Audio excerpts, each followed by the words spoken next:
పెట్టుబడులు వచ్చినాయి. ఎంఓయూలు అంటే sir memorandum of understanding this base agreement అధ్యక్ష.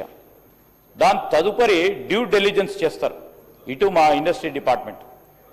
డ్యూ డెలిజెన్స్ ఏంది? వారు సబ్మిట్ చేసిన డిపిఆర్, వారు సబ్మిట్ చేసినాక డిపిఆర్కు సంబంధించి వారికి ఉన్న అనుభవాలను దృష్టిలో పెట్టుకొని, లేకుంటే వారు ఫైనాన్షియల్గా ఎంత స్ట్రాంగ్ ఉన్నారో చూసి నెక్స్ట్ స్టెప్ తీసుకోవడం జరుగుతుంది.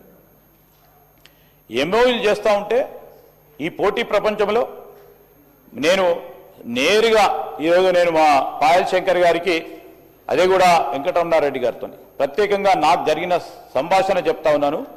గౌరవ మహారాష్ట్ర ముఖ్యమంత్రి గారితో నేను నేరుగా అడిగిన, మీకు పెట్టుబడులు వస్తూ ఉన్నాయి 6 లక్షలు 7 లక్షలు సార్, గత సంవత్సరం మీరు 7 లక్షలని డిక్లేర్ చేశారు, ఎంత మీరు గ్రౌండ్ చేస్తున్నారని అడిగాను.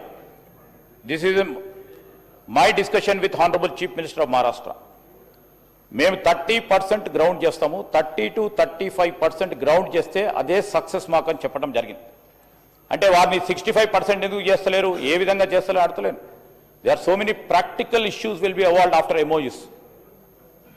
ఆ ప్రాక్టికల్ ఇష్యూలో ఒకటి చెప్తా ఉన్నాను అధ్యక్ష, వారి కంపెనీకి సంబంధించి ఈరోజు అనుకునేది వారి కంపెనీకి సంబంధించిన ఫైనాన్షియల్ క్లోజర్ రాకపోవచ్చు, వారి కంపెనీకి సంబంధించి ఇన్వెస్ట్మెంట్ పరంగా లోన్ అసిస్టెన్స్ రాకపోవచ్చు, వారి పార్ట్నర్స్లో కొన్ని ఇబ్బందులు రావచ్చు. ఈరోజు మేము తీసుకోవాల్సిన డ్యూ డెలిజెన్స్ ఏముంటుంది? మా అధికారులు మేము ఈరోజు వచ్చే ఎంఓయూ చేసిన వారు కరెక్ట్గా ఉన్నారా, వారి డిపిఆర్ కరెక్ట్ ఉందా, వారి ఫైనాన్షియల్ స్టాండింగ్ కరెక్ట్ ఉందా, సరి అయిన సమయంలో వారి ఫైనాన్షియల్ క్లోజర్ అయిందా అన్ని చేసిన తర్వాత we will make next step.